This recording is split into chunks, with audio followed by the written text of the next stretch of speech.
Something went wrong. Well, we are live. Welcome, everybody, to another episode of the Event Innovator Show. My name is Phil Mershon, and so glad to be with you here today. I've got Claire Forestier with me here today. I wanted to pronounce it the French way, Claire, so apologize for that. She is an event MC and an attendee advocate, and we're going to talk all about what that means today. So welcome to the show, Claire. Thank you very much. And you and my headmistress at school used to say it in a French way, so that's fine. You can imagine what she was like. Yes, well, I studied French and it's in my blood, so I can't help it. So anyway, how did you get into being an MC? Give us the backstory. Sure. So my career, most of it was in journalism. I worked in TV and radio. And it was a kind of easy move. And somebody asked me if I freelanced a lot. And somebody asked me if I could host some conversations, kind of grown up business conversations, essentially with somebody trying to sell something to the people in the room, but not in that conversation, to try and kind of appear as thought leaders. It was when everybody was starting to do all that thought leadership terminology. And I really enjoyed it because I liked the fact that you got to learn about something for that specific event and you got to enable a great conversation at it, and I kind of fell into it from there. And then I did that for a few years with online conversations, actually long before COVID, and with kind of C-suite people around the world that you could then get them all into a room at the same time and have these great chats. So I kind of went into it from that and then moved into doing conferences and that kind of thing, and I love it. It's very different. Some of the skills are transferable. I arrogantly assumed I could be really good at it just with what I already had. But, as you know, you keep learning. And I understand more and more and more that it isn't just about me and the guys in the conversation having a great time. Now you're doing it in front of audiences or for attendees. And it's making sure that they have a great time, that they're not just the audience. They're actually much more involved than that. And I would say every speaker and MC eventually has to figure that out. If they don't, they're going to become irrelevant. But particularly as an MC, I want to dig into why is it important to be an advocate for the people in the room. And others have talked about how you need to be supportive of the event organizer as an MC and be prepared for all the things that go wrong. So we don't need to talk about that. Let's talk about what does it mean to be an advocate for the people in the room. What are some things that you've learned? Well, it is interesting because that's how what you said initially. You're the friend of the organizer, and that's definitely how I saw it, because they're the people that pay you, or they're the people that introduce you to the client. But it is more than that. You kind of have to push back against that and say, yeah, I'm there to help you and make the show look great, but actually, more importantly, if you really want your show to be successful, if you really want it to do what you put it on to do, why you're spending the money and time on it, you have to be putting the audience first. And most of them are not. There's still this is our agenda, this is what we want to achieve, and the kind of audience gets left to the end and then go, oh gosh, we got better think about attendee experience. And it's kind of like that should have been baked in, as they say, from the very beginning. That should have been your key ingredient, like your flour in the cake. You cannot make it without that. And yet it's like if you've ever baked a cake and you put the flour in too late, you're like, oh, that's not worked very well, has it? And I feel like that's what lots of events many times done that. So it kind of became so obvious to me that was what was missing in events. And I'd go and I'd be really bored and I'd be thinking, I'm bored and I'm the MC. How is that for everybody else? They just haven't got the spark. They haven't understood that it's about being involved every second. It's not about the glitzy moments that get fed in. Oh, we can do a bit of a razzmatazz here. I always remember someone sending something to me 3 weeks before the event, an organizer they had this really boring agenda, basically. It was deadly. And she contacted me and she said, oh, Claire, you go to loads of events. What's something really great that will add the wow factor that we can, pay for now, like an interaction or a thing? And I was like, oh, you kind of missed the point completely, which is you can't just shove that in and think that's going to make the difference from your very boring agenda. It has to be all the way through.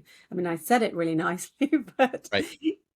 There was no point in paying for a really expensive something. Yes, of course that would have helped, but that wasn't what was really needed and what was wrong with that agenda. So that's kind of like putting frosting on that cake at the end that, it adds a little bit of sweetness, but it doesn't add any substance. Yeah. I mean, to that's the nicer way of the way I would have said it. Um, yeah, well, sticking with your metaphor a little bit there, because that's yeah, one of my metaphors.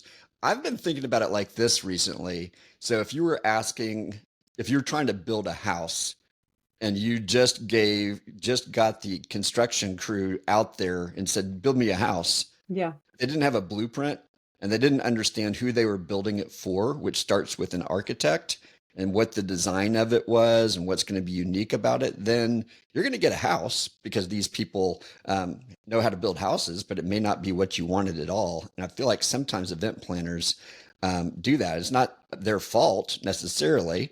Maybe they've been told, go create an event. And what they know how to do is execute events, but they haven't thought about what's that attendee experience from the beginning, which I agree with you. It's got to be baked in.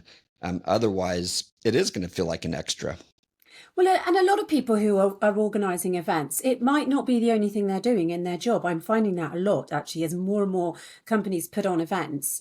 The client says, oh, we're having to run this event, and the organiser's internal, and they do millions of other things as well. So they only know the events that they go to, and they are going to probably copy last year as much as possible because that's the format they understand.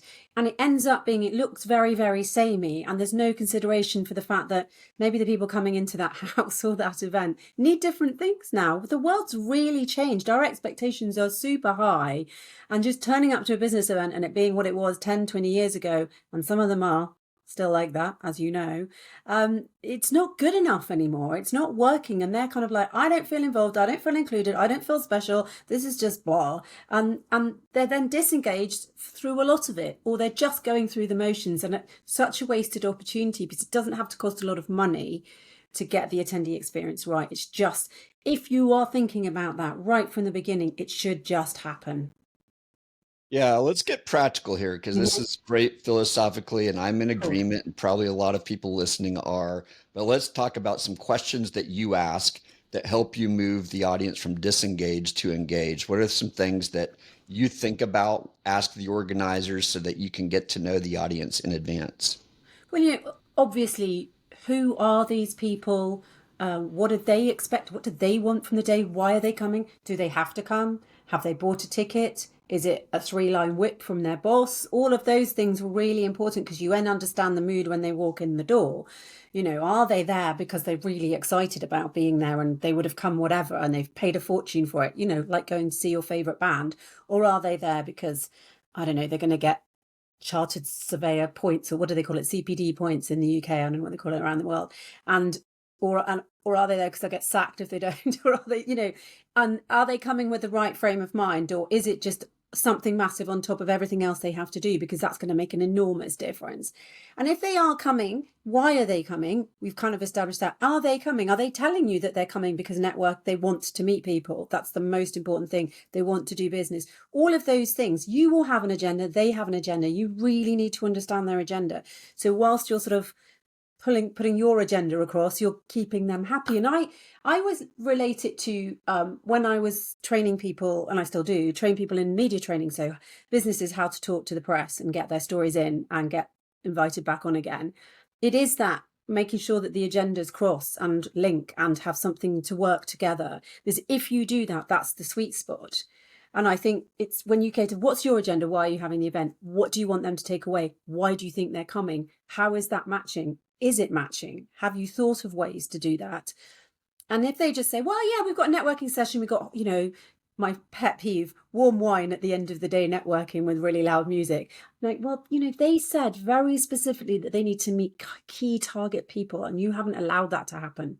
Or you've enabled it in a very ephemeral sort of not really effective way, where it's just like they're all in a room, let's hope for the best. You're not doing anything, you're not spending any money on making that networking really special. And that's a key point you've missed. Also, are they coming because they're really senior and they want to share stuff as well? In which case, have you got spaces in your agenda for them to talk and share? Not just 5 minutes at the end of a session for Q&A. Have you made sure that it's a workshopy style event? Have you thought about all of those things? And you'd think that would be considered, but it's not always, because people aren't even aware you can do that. I did an event 2 weeks ago when they wanted to do the sum up at the end of the day, you know, that bit when they were like, so what we'll do is someone will get notes in all the sessions, because you won't be able to go to all of them because there's lots of kind of ones running at the same time, and they'll give them to you and then you'll feed them back into the room. And I was like, well, let's not do that. Let's get everybody in the room and we walk around and we get them into groups to come up on each table with what they thought the best things were. And then we walk around with a microphone and ask each table, because then they're sharing it. And the thing that the person on table B says, table D says, oh, yeah, no, we thought that too. Rather than me, who wasn't even in the sessions, telling them what they should have taken away, it also gives the organisers a really good lesson of, did they actually take away the stuff we wanted them to take away, you know? And they had the CEO going around with me, and he would say, what about this? Nobody remember this. This was really important to me. And it was, you know, it was good that he was being able to remind them of things that maybe they hadn't primarily thought of. But I also hope that when they got that feedback, they went, okay, do you know what? That obviously didn't land then, that whole session, because nobody remembered it. And it was much more fun for a start. Everybody was included, as many people as could speak as we had time to get round the tables to do. And it was just, those little things can make a really big difference. It didn't cost any money at all. It just was a little bit more thoughtful. But it caused the organizers to have to change their mindset about the agenda of, well, this doesn't fit my model of a typical session. Maybe my client, my boss, someone's not going to like it that I change the way we're doing things. So you have to, maybe you as an MC, you as someone coming in advocating for the attendees, have to convince them, let's try this. I promise you, you're going to get better results by doing this. And maybe it's only one or two experiments that you're taking because you can't push them way out of their comfort zone. No, you have to limit. You have to limit the change. You can't shove loads in. At the time when it works most effectively is if I'm in early enough that I'm able to have conversations with the client. It's really difficult if they're hiring you, and this one actually they did. They hired me a month out, and because I think the client was incredibly indecisive about lots of things. And they were like, there are things we've really tried to put in. They were quite an adventurous event organizer in that sense. And the clients pushed back on absolutely everything, but we've managed to do this. We've got you on a call with them. So if you could push whatever you think you could push, and we'll see. And there were things we could change and things we couldn't. And I also feel there were bits one of the guys went, yeah, I really would have wished that we had actually had more planning and time to do this thing. And we were like, quietly sort of thinking, we did actually try and ask and ask and ask, but he got the message. Got the message a little bit late, but it's fine. Next year they'll be able to do that. And it is a matter of which I've had to kind of get myself used to. You can't get them to do everything. Some people it is tiny, tiny steps. Other people it's quite dramatic for them, and you're thinking, we really did absolutely very little different, but to them it felt huge. But then it meant that next year they were much more confident about doing something different. Let's talk about the event where the people are being forced to come. The Mm-hmm. boss said they had to come, or is because they have to get those continuing education credits. Both of those are forced. The boss says, or the company says, is harder because that person's reluctantly coming. The accreditation one, at least they understand why. Yeah. This is important because of my career. But let's take those two separate audiences because they're the most resistant coming into the event. How do you change the event? How do you advocate on their behalf so that it becomes something that they change from resistant to, oh man, this was so good. I'm excited now about what this was about, going back to work, whatever it is. One of the first things I would do, and obviously it's not always what the client wants, and so we have to do a little bit of work on that, is kind of name that elephant in the room. Talk about that. Mm-hmm. Talk about the sense that, I know you guys don't want to be here, or you don't say it like that, but we understand that some of you don't want to be here today, and almost talk to them like, we understand that. And I don't want this session to be like double maths on a Friday when you were 16. Do you remember, how awful that was? I don't want to be the teacher doing that. You kind of make that joke, you kind of explain that. You normally will get a laugh from them. They're looking a bit sheepish because they know it. And if they're bosses and the people who do it are there and they're engaging full on and they're doing it all, then you see that. Because a lot of people say, well, this is really important. We need to have a team building moment. And, a lot of people think team building at work, kill me now. It's the last thing I want to do is hang around with these losers that I have to spend all day in the office with in my free time. So if you are going to do that, you've got to put in all the stuff that they will like. And not in a cheesy way. I think sometimes I see them and I was like, these people are adults. They're not 16-year-olds at school. So if you have made them do something they don't want to do, you have to give them what they would like as well. And you do see some businesses think that all they have to give them afterwards is a big, booze up in the bar, and that's kind of maybe not what everybody in the room wants. So it's just those thinking of the different individuals who've been forced to come, what they would like as an alternative. I would try and say, build in a good lunch, good time for lunch. Don't just cram all the sessions in. You should do that for every event, but you know what it's like. They're thinking, we've got them in a room, we've got them between 10 and 4, we're going to shove as much in as we can. And I think, still give them the break, still consider all those things, still treat them as adults, but make sure there's lots of fun stuff in there. And maybe the unexpected thing as well. They're not always expensive. They can be, to put in a kind of, what is the word that I'm thinking of? I tried to use it earlier. When you have somebody come maybe and play drums at your event, or do this entertainment or an activation. That's the word, activation. But don't just put a cheesy one in for the sake of it. Really think, is it going to tie into what we're doing? Is it relevant? All of those things. I do find a lot of activations, which could be fun, they're not really tying in. They're kind of like, we've shoved it in because we know there's a boring session out and a boring session afterwards. So the activation needs to play in. But it is that, why don't they want to come? What can you put in it so they would come? And how can you be telling them that you hear them, that they maybe don't want to be there? Exactly as you would do if you had a bunch of, I don't know, disaffected youngsters who were forced to come and do something, or if you were, you had community service or something, which it was fully what it feels like to some people. You would be trying to bring them with you on the journey. And I just think sometimes that's not been considered. And they're looked at as a big group of sort of naughty children who should be there and don't want to come. And I think it's just switching that around a bit. You can't in one event change the culture that forced these people to come, if it's like what you described, that I really don't want to spend any more time with these people than I have to. I'm going to work because it's a paycheck, and, I don't enjoy it. You can't solve that in an event, but you can maybe make a difference. I'm wondering if you can think of an event, and you don't need to name it, so disguise any specifics, but can you think of an event where you took an audience from being reluctant to being glad and energized about the reason that they came, and some of the things that you did in particular? Because I'd love to get into some real tactics here. Yeah, again, you are limited with what the client will let you do, but there's a few I've done a few which are mergers.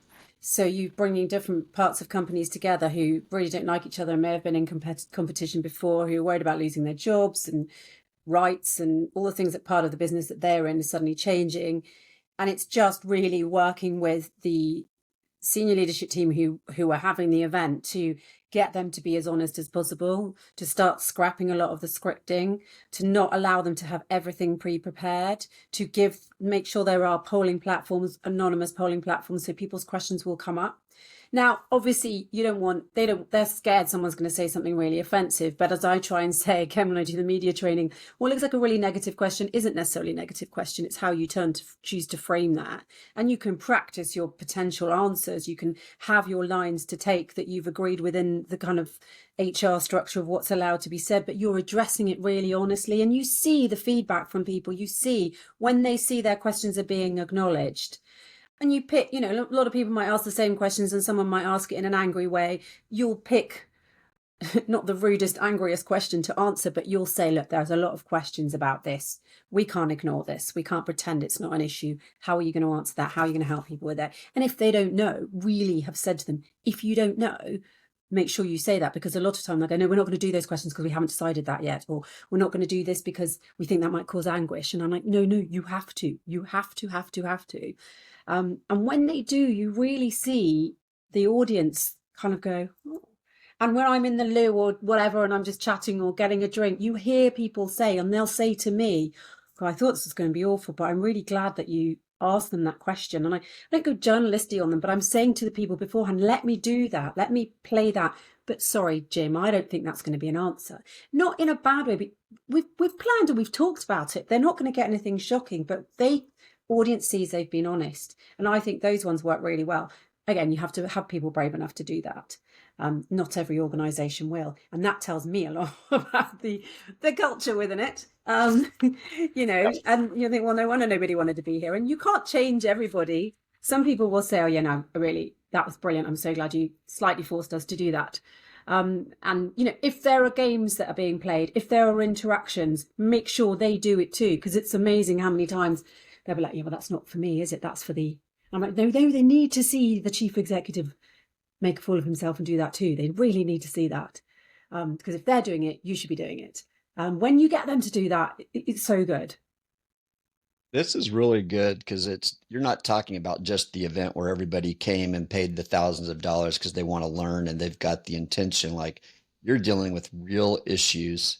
You're reminding me of a story that Park Howell, who is a storytelling expert for businesses, and he told me about an architecture firm where they were going through a merger and a massive change, and people were resistant to the change.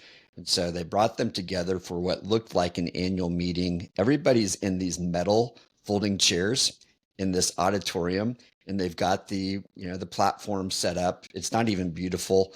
All the executives are up there in their suit and ties. And someone starts the meeting and begins to drone on and on.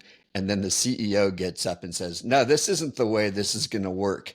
And he rips off his coat, and he's got a Superman costume under his coat, and he tells everybody, "I want you to stand up and I want you to follow me." And some great music happens, and they take him to a party. And so they like shifted. They knew what was happening. They knew no one wanted to be there. They're like, "Oh, we're doing this because it's the annual meeting. Here we go again." Then all of a sudden it shifted. And it feels to me like if you've got something major like that with a merger or some really hard things, that you got to like bring everybody out of their comfort zone. And like you've said, the leaders have to set the stage. You may not go to that extreme No. of, dressing up, but it was alarming enough, shocking enough. It's like, oh, something different is happening here. And all of a sudden it awakens some excitement. Well, also what he specifically did was he acknowledged to those Yep. people, in whatever way you choose to do it, we hear you, we know that this is awful and you don't want to be doing it, because we're going to make it fun and different. But he's by kind of shocking them, which works as well. But you're literally saying, so people feel heard. And we know that people need to be seen, they need to feel heard, they need to feel that they matter, that they've been listened to. We know that's like a huge key part of the human experience. And if you give people that in whatever way it's going to work for you, and it just works for your event, whichever is specific. In this case, a lot of malcontents don't want to be there, really cheesed off with the whole situation. You're acknowledging, we know that, and we're going to make it different, and we're looking out for you, and we're trying to do this. People hear, that's what they hear, that's what they feel, even if you can't explain what it is. You just have that feeling that, oh, okay, they are going to let me speak, or they are going to acknowledge me. Even if I can't speak, because there's thousands of us, my voice will be represented. And that's the kind of thing I want to do as an event organizer, not an event organizer. I've lost my parents. Let's start that again. MC. Pause.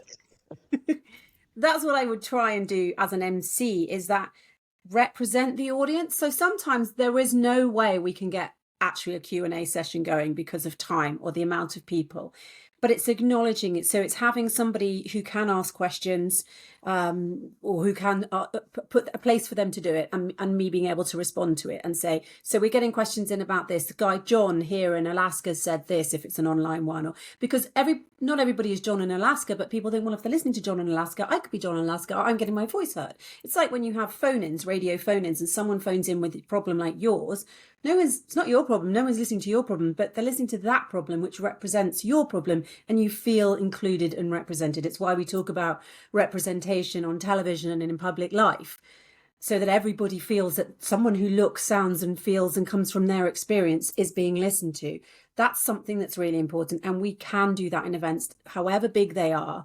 It's just being clever and intentional and making sure those voices get heard, all the diversity of voice gets heard. And I don't mean by that just shove a DEI panel or EDI panel, whatever it gets called up, and say, look, and ask them questions. That's not enough anymore. You've got to really make sure that every single person in the room has a way of being heard. And that's easy to do now. Digitally, you can get their voices beforehand. Don't just wait for feedback as well. Get it beforehand. You told us you wanted this, we're doing this. You don't have to say it as cheesily as that, but that's the kind of idea behind it. It almost sounds like you have to get permission from both groups to be a bridge. you need to get the permission of the attendees, the audience, the employees, depending on the type of event, to that you're going to be their advocate and you're going to be the bad guy in a way, because you're going to say the hard things that need to be said, but you've also got to get the permission of leadership to say those things, and that they're willing to have an honest conversation about the things that are being said, but are not, they're being said in private or in the coffee room, but maybe aren't being said so that the leadership can hear it. Does that sort of describe the role that I mean, you're yeah, I mean, playing? I sort of like a two-way microphone in a way. In that, you Yeah. know, obviously there's the microphone that I hold, and if or I'm mic'd up or whatever, but also I don't want to feel that that microphone's just me broadcasting and just broadcasting what the client wants. And you know, there's a lot of, I suppose, how intentional this is in my marketing. But I always remember someone saying to me, you know, don't just market yourself the way you think that your perfect client, that the ideal client wants to hear, or that any client wants to hear. You know, when you're just trying to get, well, you're just trying to get a job, aren't you? Just think about what your ideal client is, somebody who really gets the audience experience. So talk about those kind of things. You are going to repel a whole load of people who don't get that. You are going to get a load of people who don't think that the microphone, you shouldn't get me on an afternoon. It's 5 o'clock in the afternoon here. I've lost the power of speech. On a microphone, they just want you to do what they say. They almost just want you to put that out. They don't want you to be getting anyone else's voices back. So I don't want those kind of clients, if you know what I mean. I don't want to work with people who don't care about what their audience has to say until the feedback page.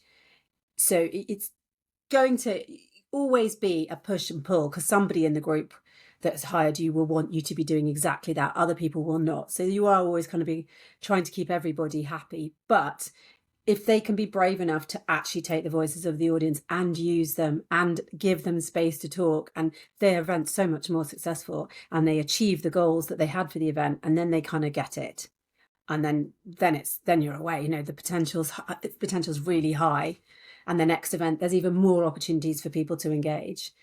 So you're kind of, a two-way microphone, I guess. Yeah, I mean, the cost of not doing this is pretty high. So clearly, if leadership's willing to bring this kind of event together, then they understand it's needed. Maybe they're doing it because we always do it, but hopefully they're doing it because they know there's a value of having this event. But the cost of not listening and people staying passive is inoculation. Yeah. Like, people are just going to say, "Oh, this is how it is." And this is my theory. The best people are going to be looking for a way to leave. Yeah. And the mediocre performers are just going to live with it. And Yeah. so the cost to the business is extreme, because now you've got average performers, or people who are just kind of quietly quitting, or, just staying there because they need a paycheck, but they don't really want to go and assert themselves. The cost of not having these conversations openly seems pretty extreme. Well, I mean, with internal events obviously depends on their whole culture within a business as well. So, you know, obviously we've been talking sort of more specifically about some of those events so far, but it's across the board. If you have it with a big, expensive, huge kind of public event, someone else will set up and do what you're doing better than you're doing it. You know, they are so cutthroat. They'll be coming to your event. If you're a big association and your competitors in other associations that could steal bits of those groups and would take you, or if it's a big event with exhibitions or whatever, people will see you're doing it badly and they'll set up on their own. I can't tell you how many times I'm sitting at an exhibition and you'll hear someone saying, "Oh, well, I've got an idea for an event that's bigger and better than this," because people can see it. So if you don't change, ultimately you are going to not survive. But I just think that people are still pushing and thinking they've got a few more years to change. And I think it's the classic case that a lot of people who are still in those decisions, and these aren't the event organizers, these are the people in businesses, are, getting older, stuck in their ways, like it the way they like it. I did lots of exciting events during COVID, post-COVID, that were about engaging people because we were limited in the way that we could have them in person. So we did loads online, or we did lots of, those ones when you had listening parties and we were in a studio, and they were great because they invited the whole audience, the whole business would be there, or lots more people than would normally go to an event could do it. And then as soon as it went back in the room, it was like those people were dropped like a hot potato because they went back to doing events the way they'd always done them. So this whole engaged audience was lost, which I think was absolutely crazy. But in the organizations that happened in, it was always somebody very senior and old and pale and stale and probably male, when I always want to go back to doing it the way I did it before. I didn't like all those changes over COVID. And we saw that, the loss of virtual events businesses, lots of them went to the wall straight afterwards. I think it's really naive now, based on all the issues that we're having in the world, that we're not keeping those options open, because so many events are changing, particularly in North America where you are. But I've seen that too. I've seen clients say, we're not having an event this year. We're going to go every other year. We're going to wait and see. So if you are not thinking of changing and adapting, there's lots of reasons why you're going to fail, not just because of engaging the audience, but just also using the modern technology and using the modern ways, using all the things that we've learned from over the last few years. If you're not changing your events that way, it seems bonkers to me. You're going to lose. Yeah, no, absolutely. We have been talking mostly about internal meetings, but I think you're right. If you move to these other types of meetings, whether it's accreditation or just an industry event where people are coming to learn and stay on the cutting edge as well as to network, if you're not creating an event where people are engaged, then those people are missing out. And Yeah. if they shut down, they've lost the benefit. And my theory is that they won't come back. Yeah. They won't recommend it, which is bad for your event in the long term. Accreditation, they have to keep coming back, but they're going to put in the minimal effort. And, it's just not going to be best for them. You want them to actually be excited to stay on the cutting edge of their craft, because that actually helps the world. And then the industry event helps the world too. If you can get them engaged and excited and passionate, then that's where all the innovation starts to arise. And they start to say, well, I was at that conference and that's where everything changed for me. And now all of a sudden your conference has the reputation of that. But that starts with understanding the attendees, right? Yeah, because otherwise you're just sort of saying, oh, I've got to go to this because it's the only really big one in my industry. I really hate it. It's really crappy. But I have to go because that's where I'm going to, I have to show my face and I'm going to see some of my clients. I do hear people say that kind of thing. And you think, that's awful, isn't it? They're having to go to this expensive event they don't really want to go to, because it is literally the only one in their industry that is the right one. But many industries, there's a lot of competition for that now. So you have to. And you can engage people all the way. We talk about that pre-event engagement and the after-event engagement. And it's also, I think it's really obvious to me that you should be recording the content at these events, the educational content, particularly if these are ones with a lot of educational content, but also with, I don't know, stands and stalls that people have to visit and lots of pre-organized and pre-arranged meetings, because you cannot do all three things. You can't. So most people end up missing out on the education, and the education can be amazing. I think of some of the event industry education's really, really good. But if you've got a day of meetings, you don't go to any of that education, any of that content.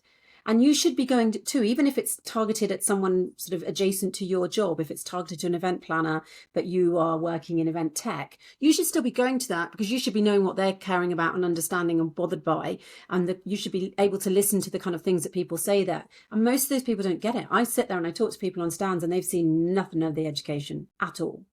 And that to me is such a loss to the education of the industry in general, but also to the voices and the different kind of ideas that will come out of it. It's like those industry events where they make everybody pay an absolute fortune to go, who's not paying to have a stand there, which I find you're limiting the voices and the audience and the sound and the potential and the diversity of it. Does that make sense? Totally. All right. So majority of people listening to this show are not in your role, but they're actually organizers. They might own an event, or they are the planners who are helping to put on an event. This might be their first event, which is great because they can take your feedback to heart. They've been doing events for a while and they want to seriously upgrade it because they understand that they've plateaued and they need it to be better. So if you could give those kinds of people a couple pieces of advice to help them advocate better on behalf of the attendees, what would those two pieces of advice be? Oh, to help them advocate better on behalf of the attendees. Good one. Okay, well, first of all, would they want to go to their event That's a if they great were an question. attendee? Or are they just doing the cut and paste from last year's Excel? Because that's a really, that's such a key one. I actually have put out today a little ranty video on LinkedIn in which I am talking about that. Why are we so stuck to the style that we have? The metaphor that came to mind was, it's like we have a sofa in events. We have to have a sofa. And all you can really do is plump up the cushions or buy new cushions or maybe change your sofa occasionally, but it's still the assumption that this is the only way you can sit in your sitting room is on a sofa. And what about if we don't need a sofa anymore? We're going to sit like this. We're going to try this.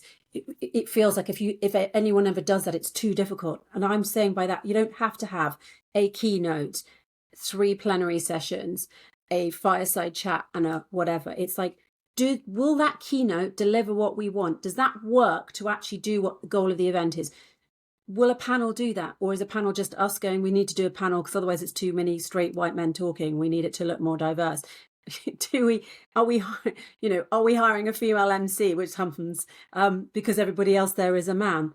That's just ridiculous. None of these decisions are being made. Are they going to, is your event going to deliver what your attendees need to get from it? Are you going to get everything right for your event? Those decisions are not made from the right standpoint at the beginning. They're just kind of ones you're making because you have to make them, but you're not thinking, hang on, everything we do should be, is this going to deliver our goal? Is this going to excite our attendee? Everything, every plan that you make. So it's not just, we're going to have a panel, we're going to have a keynote because we have to do that. It's going to be, we've actually done the work and looked at the results from last year and got the feedback and got the understanding that a keynote is really important at 9 o'clock in the morning and we can justify it. And nobody does that, but I really wish they did. Well, and it sounds like good business strategy. Good business strategy starts with the end in mind, and then you back up to what are the decisions that we need to make. But like the client you talked about who waited till the last month, you can't do it if you wait till the last month.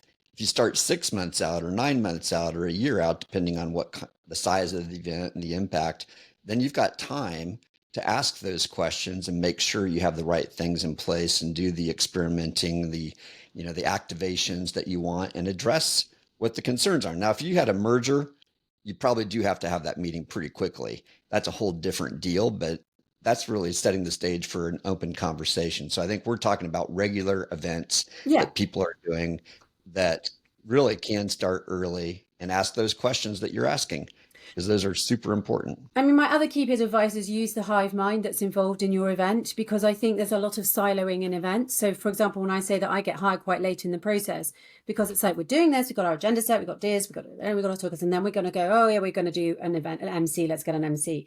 And it's kind of like that MC or any of your suppliers at your event goes to lots of different events in lots of different industries, lots of different things are being seen and understood. They've got big contact book. They kind of get an idea of what's going on. They see things that have worked and don't work. You can use that brain and that result, that sort of information from all the people who are supplying your event.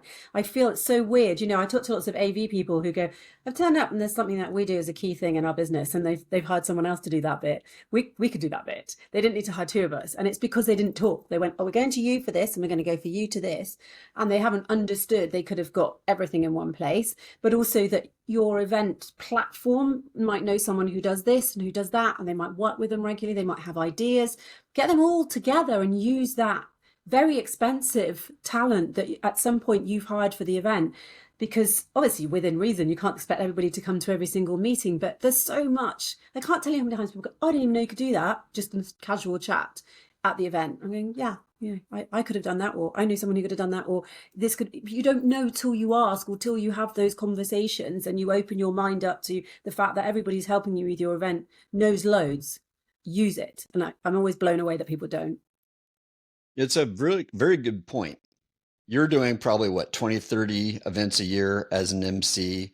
A production company is doing dozens, if not hundreds, events a year in their role. So you're able to see a lot of things that I don't see if I'm doing 1 or 2 events a year. Yeah. And why wouldn't I tap into the expertise of people who are able to learn and experiment much faster than me?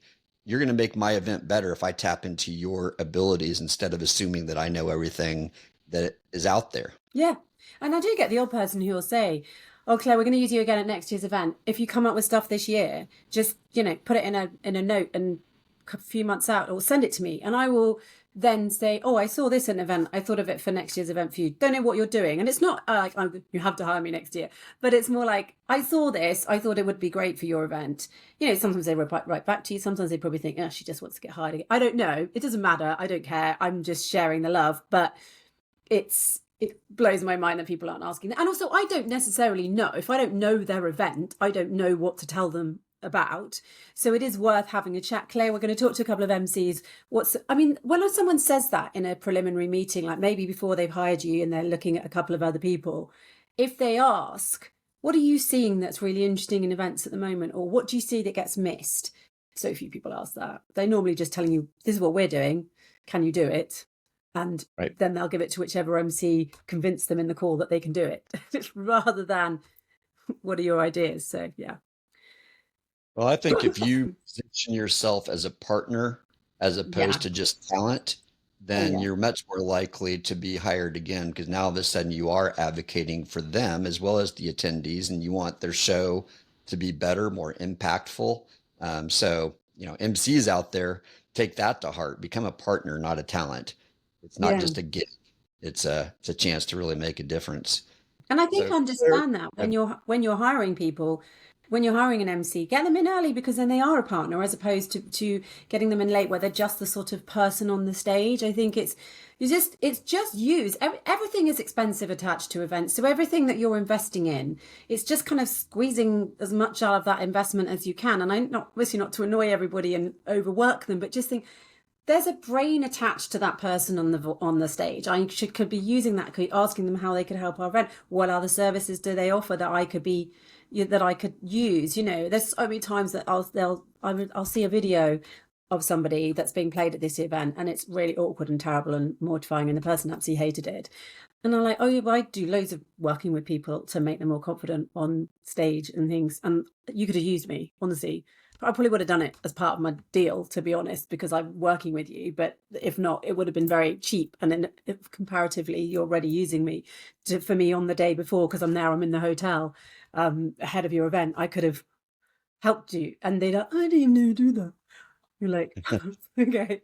And I'm not going to be telling them I do that every time I speak to them, because, that's very awful. By the way, I do this, everything. That's just not the way people are.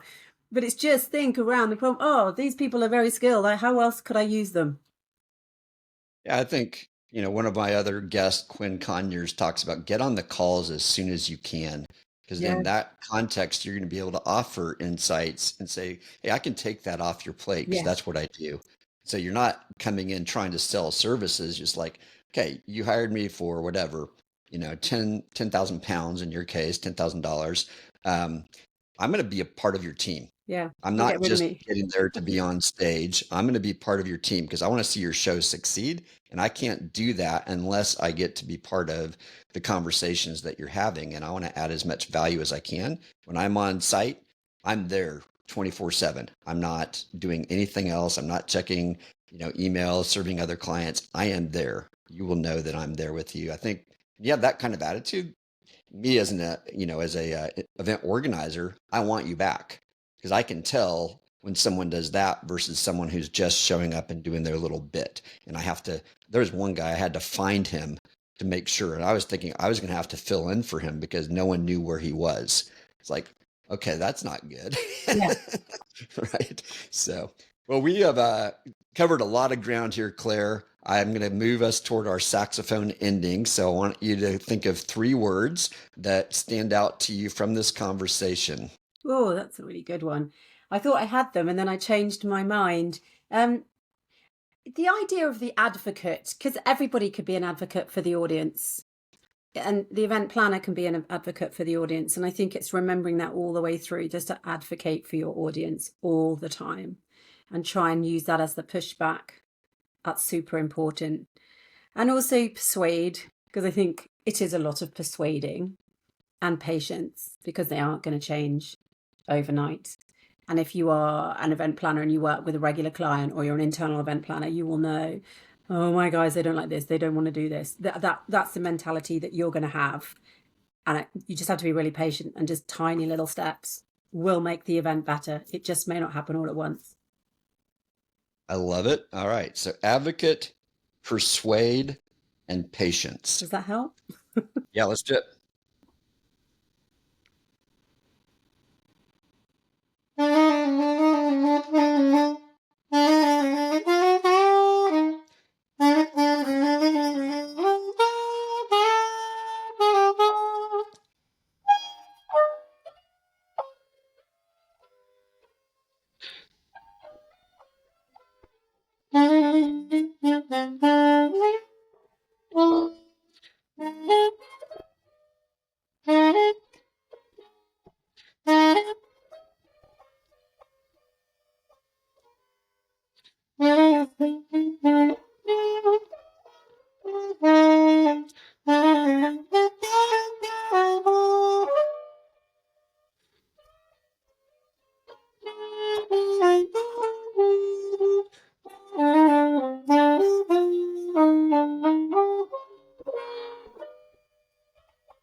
All right. Thank you so much, Claire, for being on the show today. Please tell everyone where they can find you and learn more about what you have to offer and connect wherever you want to go. Of course, yeah. So the best place to find me is LinkedIn. I'm there pretty regularly, and I share lots of stuff and answer my messages pretty quickly. So yeah, connect with me and send me a message, say hello, tell me what you do. All right, Claire, thank you so much for being on the show. Folks, let's go change the world one event at a time and make the world a better place. See you next time.